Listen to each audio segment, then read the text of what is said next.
disturbing me. But anyway, you're blessed to be here.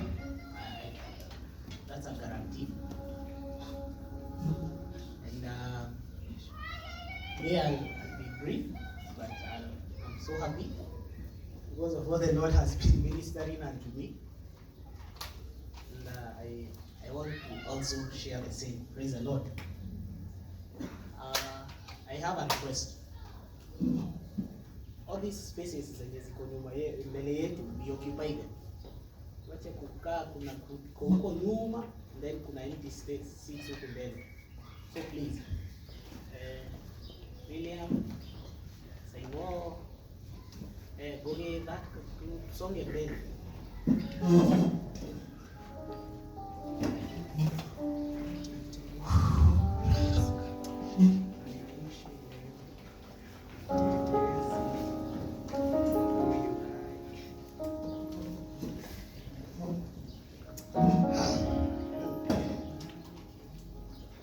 Praise the Lord. Wondering where to start this. But for what reason really did Christ Jesus come?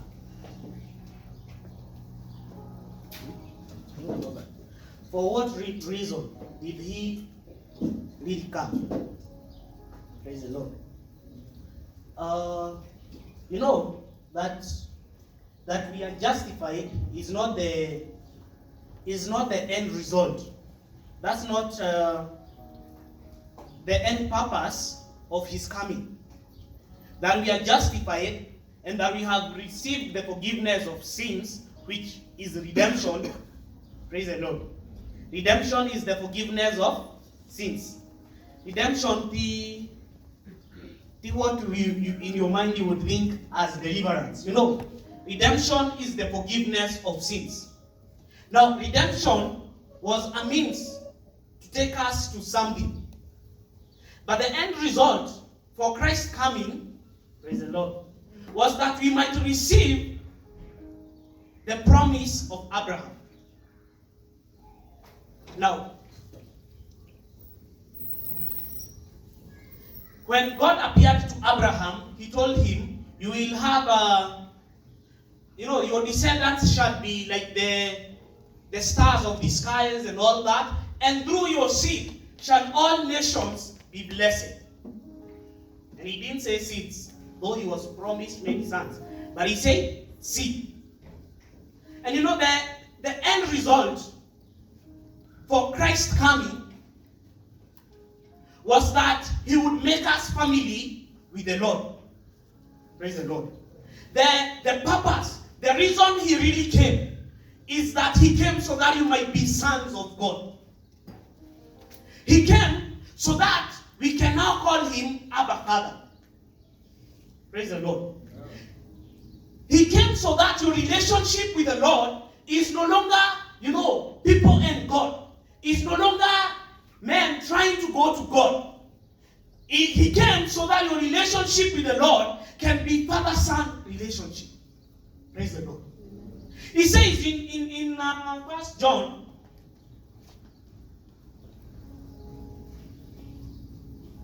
chapter 3.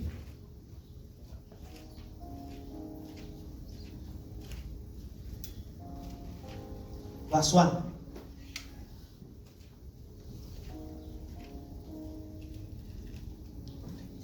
Behold, what manner of love the Father has bestowed upon us, that we should be called the sons of. Behold, what manner of love that the Lord has bestowed upon us. And how does he show that love? That we should be called the sons of God. The ultimatum of God's love is that now we are the sons of God. In John, the Gospel, John chapter 1,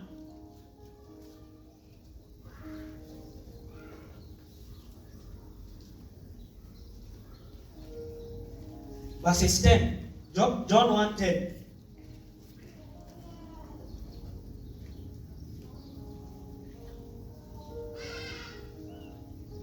Let's start it from 9. John 1:9. And he says that that was the true light concerning Christ.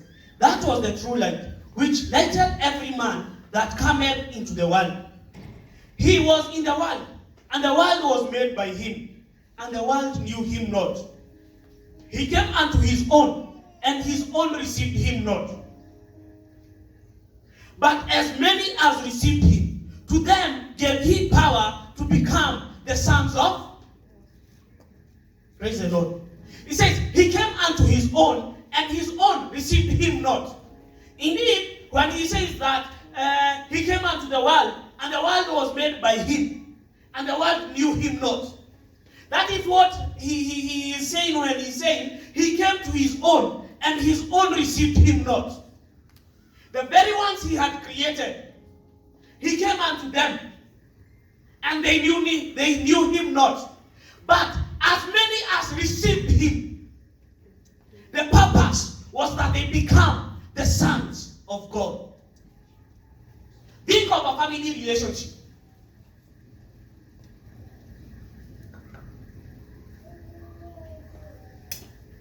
He came so that we are one. We are one family with him.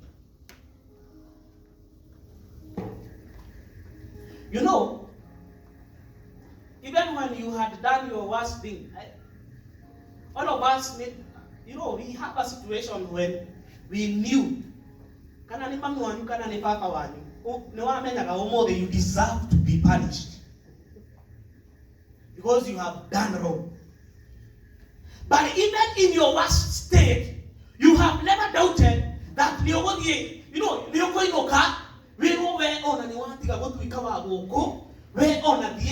have disowned you.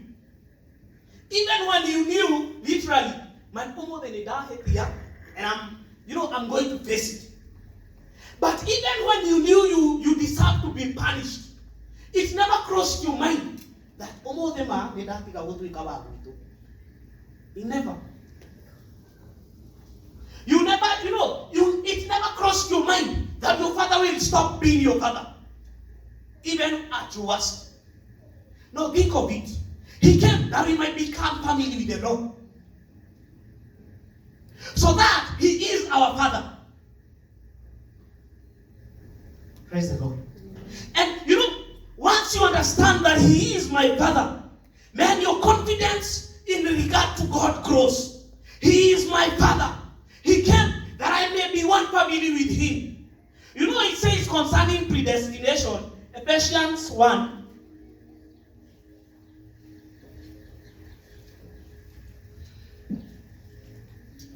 Hallelujah. Why he came as the Son of God is that he can show us that indeed it is possible for men to be sons of God. And when he had shown us, he went to the cross, he died, and when he rose again, he made it possible for us to be the sons of God. Therefore, anyone who is in Christ Jesus, as many as believed him, then he gave power to be called the sons of God. Praise the Lord.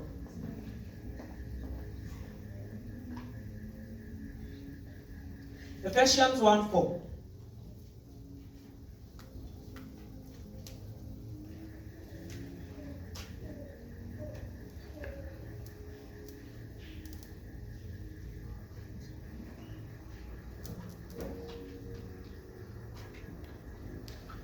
Let's read. Ephesians 1:4. According as he has chosen us in him before the foundations of the world, that we should be holy and without blame before him in love. He decided that you will be holy and blameless unto him even before the foundation of the world. Man, you know what? Understand it. That before you were even born, before you even learned how to sing, he had already determined that before him you will be holy and blameless. Now that is real love. Man, there is nothing you can do to change that. He decided before you were even, before the foundation of the world, before even the fall of Adam, if you would, he had decided, man, and to me, you are holy, you are blameless. Kayama gozoro boshi kayange neboza. Man, hearing is true love. I don't know where, what this means is that your forgiveness is guaranteed.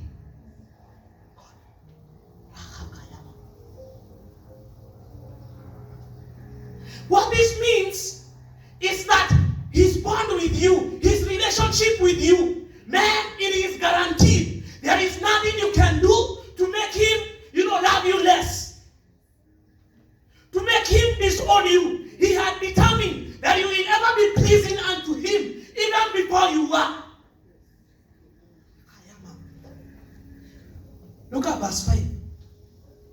Having predestined us unto the adoption of children by Jesus Christ to himself, according to the good pleasure of his will.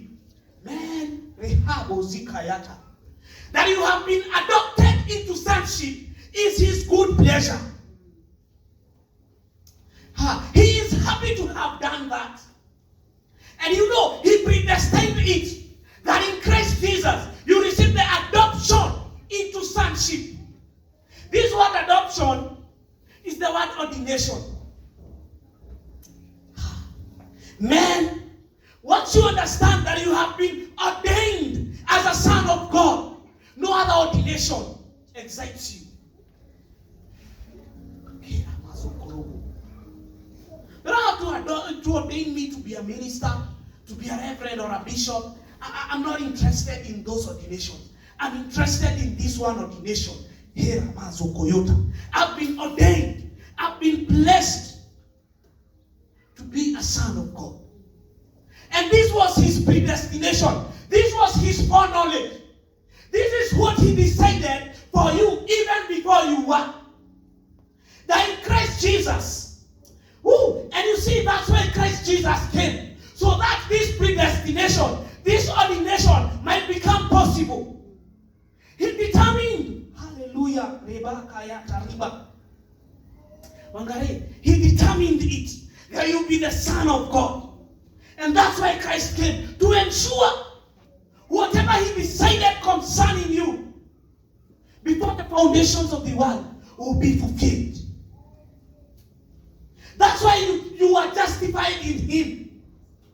That's why he decided this, you will be holy and blameless before him. So that when you are justified, then you are forever a son of God.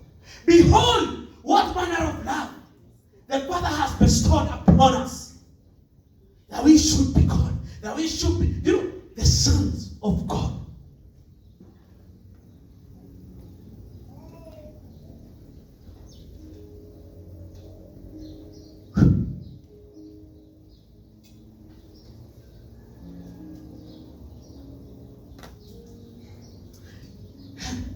Hallelujah.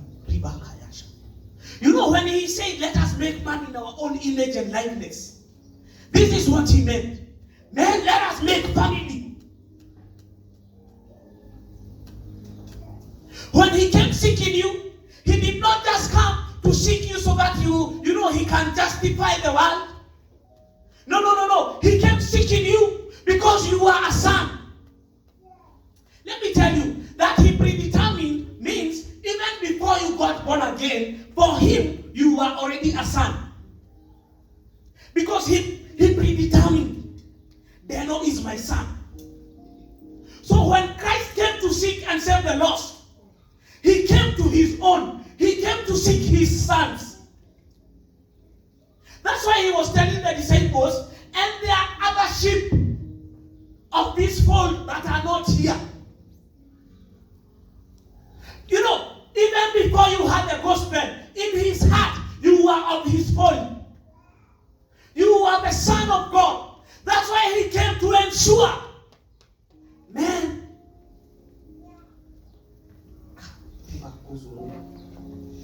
Let's just go back again to John chapter 1.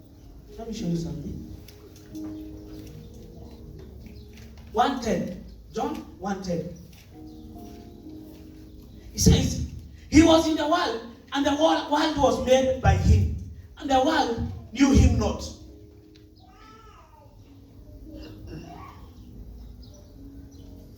He came to his own, and his own received him not. In short, he came to the world, and the world knew him not. That not knowing him is what is being called, he came to his own, and his own did not receive him. Therefore, to receive him is to know him. If it was, and them that received him gave him power to be called the sons of God. It simply says, and them that knew him, it was assured unto them that they are the sons of God.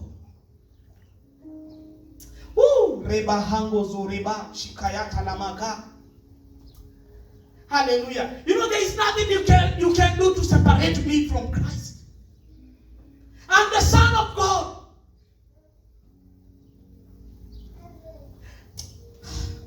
Thank you, Lord, that we are family. There is nothing that can separate you from the love of God which is in Christ Jesus. Why? Because when he justified you, then he married you to himself. So that you're one with him. So that we are family with him. Look at Galatians.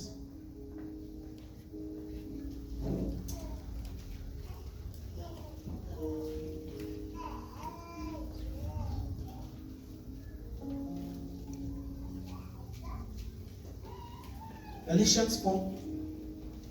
And man, listen guys, It is for this reason we cannot live by the law. Because the law did not give birth to sons. Works cannot bring forth the promise. We are going to see it in Galatians. Galatians 4:4.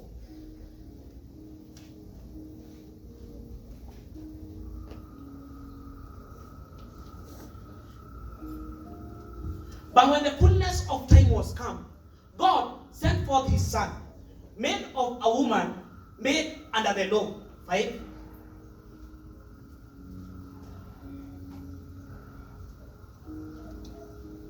To redeem them that were under the law, that we might receive the adoption of sons. Think about those two verses. Let's go to 4. 4:4. Just think of this. But when the fullness of time was come, so he predestined that we shall be sons of God. When the fullness of time came, God sent forth his son. Why did he not send an angel? Because he was not in the business of making us servants. You get it? He sent his son, made of a woman, made under the law. Because that was the state in which men were. But he sent his son because that is the state in which men were supposed to be.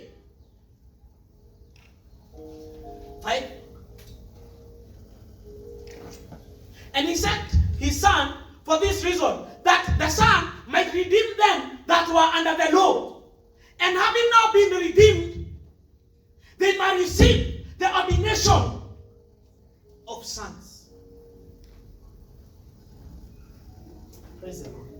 Christ came that we might become sons. Christ came that we might be one with God. Christ came so that there would be no doubt in you, in your highest point and in your lowest point, that you would know that I am a son of God, that I am one with the Lord, that nothing can separate me from my Father. Look at verse 6.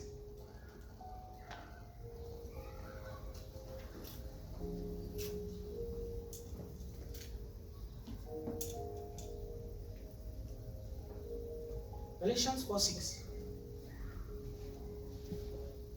And because you are a son, God has sent forth the Spirit of His Son into your hearts.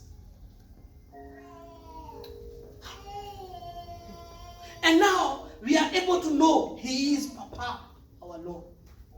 He is our Father. He is our loving Father. Man, salvation is not. Listen, salvation has nothing to do with the deeds. He did not come so that you may have good deeds. He came so that you might be sons of God. He came so that you might receive the ordination, the highest ordination ever in this world. He came that you're sons of God. That is what salvation means. And it is so eternal. You will never stop being the son of God.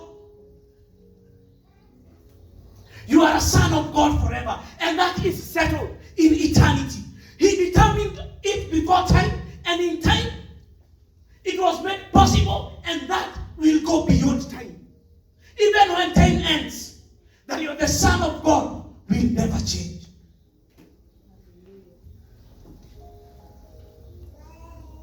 Now, listen. We have nothing to do with works. We have nothing to do with the law. Why? God promised Abraham a son, Isaac. Even when Abraham, in his own works, went to look for Ishmael, the promise had not yet come. Ishmael represents that mentality of law and works. And as you know, it doesn't matter how good the works might be, that they can even produce Ishmael, a son, just like Isaac would become. They would never bring the promise. It doesn't matter whether Ishmael even grew 10 years, 14 years before even Isaac came. But he could never be the promise.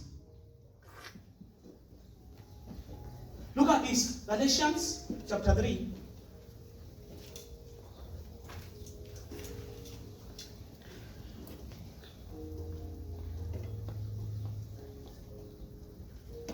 Let's start it from 11. Galatians 3:11. We shall read through quite fast so that we arrive to where I want to go. Man, listen. The law can never give birth to sons. All it does is train servants. That is the best it can do. But our calling, our ordination, is not unto servanthood. It is unto sonship. I am a son of God. Hallelujah. The mystery revealed. But that no man is justified by faith. John, after the lyrics to that song, we shall sing it. The mystery revealed. We shall sing it. But that no man is justified by the law in the sight of God, it is evident. Now, as we read this, keep in mind, why were you being justified? He has redeemed them that were under the law, that we might receive the adoption of. So if it cannot justify, it cannot make sons. But that no man is justified by the law in the sight of God, it is evident. For the just shall live by faith. Next. And the law is not of faith, but the man that doeth them shall live in them. Christ has redeemed us from the curse of the law, being made a curse for us. Hey, man, the law give you, understanding. Open your eyes, because you need to read these verses and see things. It says, Christ has redeemed us from the curse of the law. And it just hits me. The curse of the law is that you're separated from God. It's that you're not a son of God. Look at this. Being made a curse for us. What happened to Christ? He was separated from the life of God. For that moment, he stopped being the son of God. That's why at the cross, he could not call him Father. But he cried, God, why have you forsaken me? That's when he took upon himself the curse of the law. The wages of sin is death. Now, the law came. Let me just show you in the next verse. Let's continue. Let's continue. That the blessing of Abraham might come on the Gentiles through Jesus Christ, that we might receive the promise of the Spirit. My God, so many things. That we might receive the promise of the Spirit through faith. You remember that. First go to Galatians 4:6. Just keep that in mind.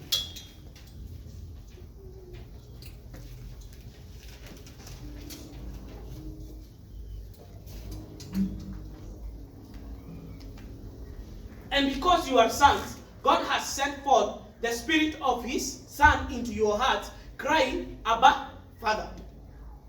You see, because we are sons, now God has sent the Spirit of His Son into our hearts. Now, let's go back now to Galatians 3.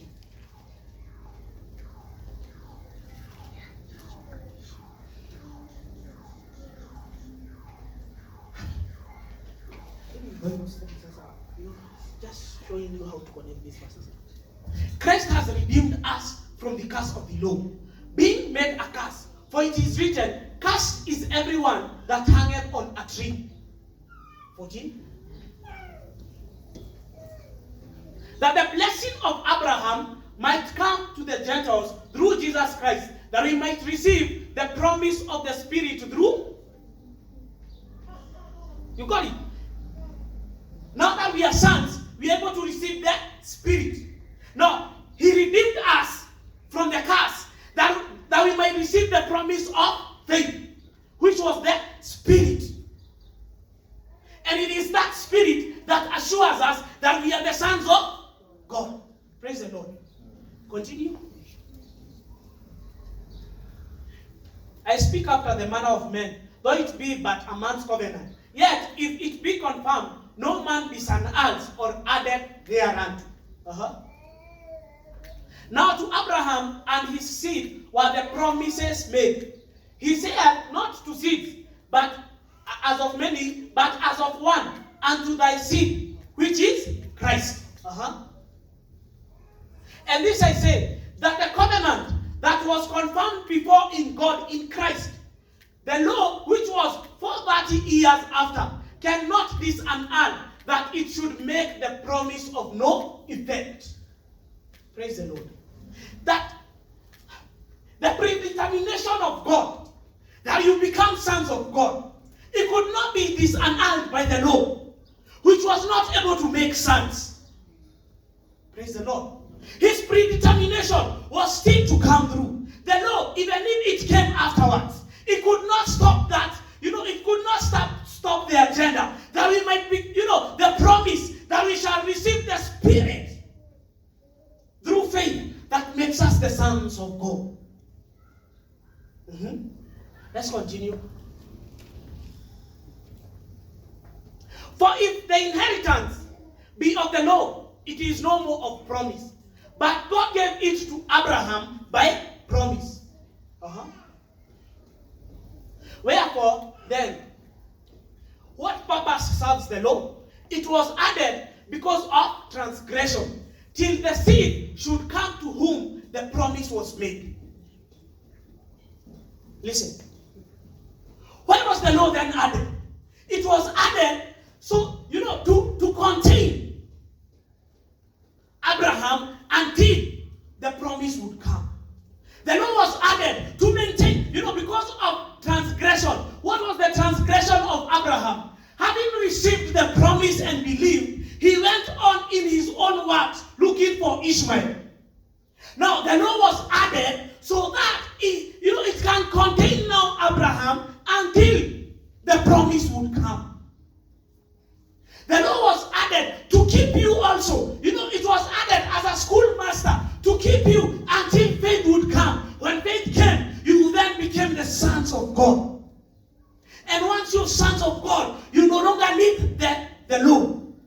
Because the law was to take you to Christ. The law was to take you to the place of faith. It was to show you that Christ is coming. But once you've come to Christ, you are now the sons of God. No longer needing the law. Praise the Lord. We are not of the law, my brethren. The law makes no sense. The best it can do is make servants. It is just a schoolmaster. It is just something to bring you unto Christ.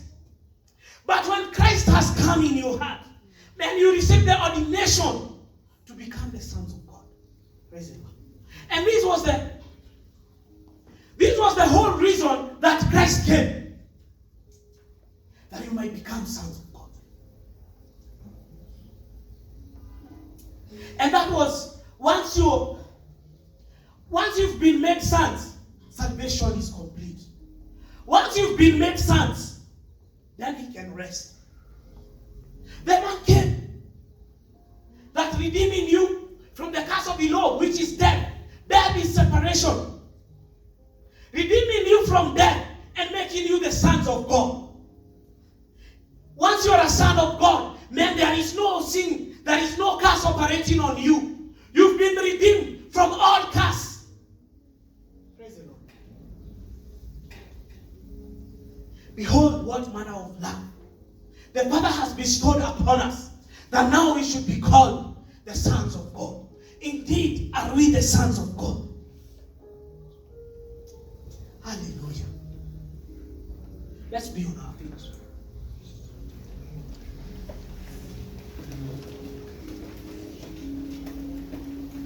Look at the lights.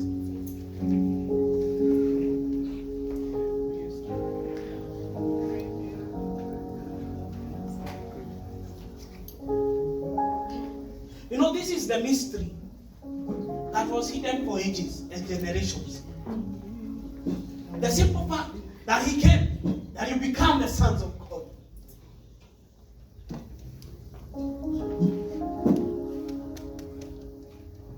The reason he died was that you become a son of God.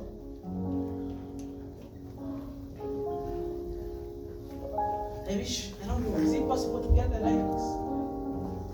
Then if it means you just type it.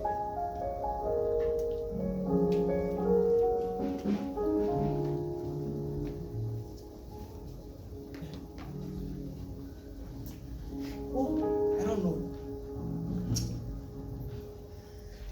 Behold, now we are the sons of God.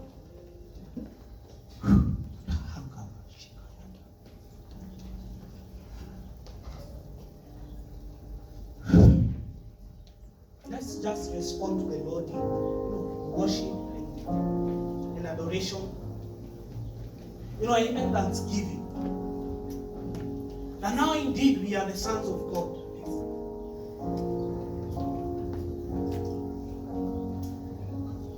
Lord, we adore you. We thank you. Behold, now are we the sons of God. Thank you, Father. Behold, indeed, now are we family. Indeed, we can call you our Father.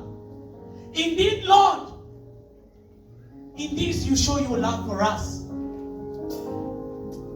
That you've made us sons of God. That you have ordained us. Ooh. Hallelujah. What greater honor than to be a son of God? You know what that means? It means that you are exactly like him. He says that for when he appears,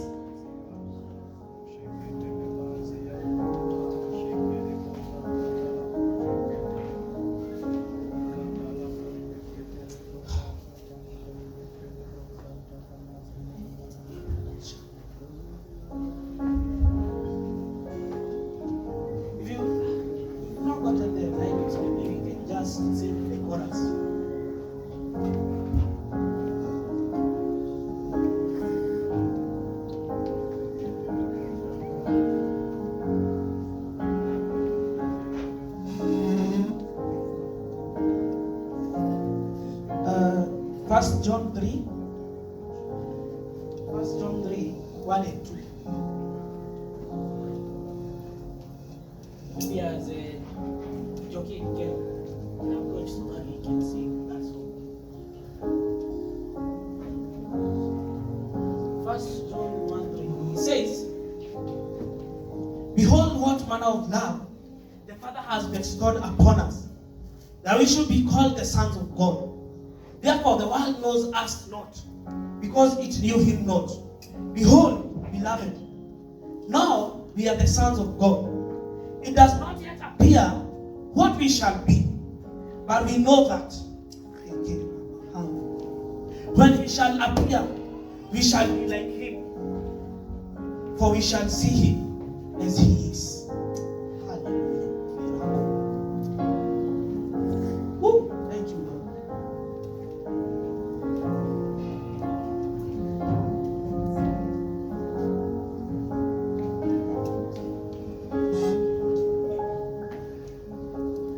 Thank you.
1 John chapter 4, verse 9.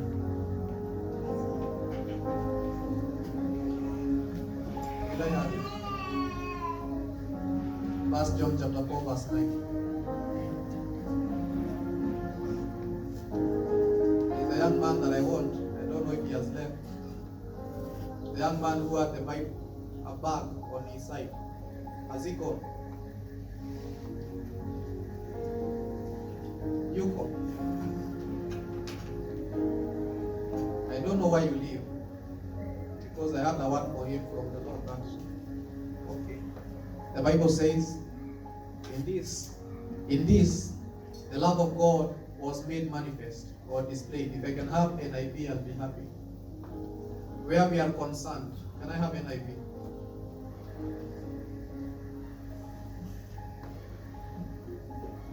This is how God showed his love among us. He sent his one and only Son into the world that we might live through him. Praise the Lord.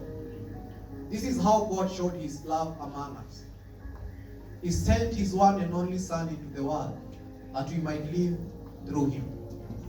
And this is my desire, brothers and sisters, that as we grow in the love of Christ, as we behold him, as we see him, may you live through his love. May you live through Christ. Because in him we live and move and have our own being. Next verse. This is love. Not that we loved God, but that he loved us and sent his Son as an atoning sacrifice of our sin. Dear friends, since God loved us, we ought to love one another. And I pray that you may continue in the love of God, knowing that it is not that you loved him, it is that he loved you first. When we are yet sinners, when we were still sinners, he predestined us to be called children of God, the sons of God. That is why the Bible says that therefore there is no more condemnation for those who are in Christ Jesus. It is because of the love of God. It is because of this love that surpasses human understanding. It is this love that Paul says that I am persuaded that nothing in this world can separate us from the love of Christ. This is the Father's love for us. And we are children of the Most High. Praise the Lord. If you see that young man, tell him to see me. Can I pray for you? Father, in the name of Jesus, I thank you for our listeners. I thank you for them that you have given unto us. And I thank you because it is your desire, and it has always been your desire, that you may be found in Christ. Not by works, but by faith. Thank you for your love. Thank you, Lord. Thank you, Lord. I pray that your week be blessed, that your work may be blessed, that you may continually behold him, that your eyes may be opened, that you may see Christ, and that you may be established in the grace of God, that your hearts may be established in the grace of God. May the Lord keep you. May the Lord sustain you. Amen. Your offerings is blessed. If you have something to offer, these are there. You may bring it here. Stay blessed.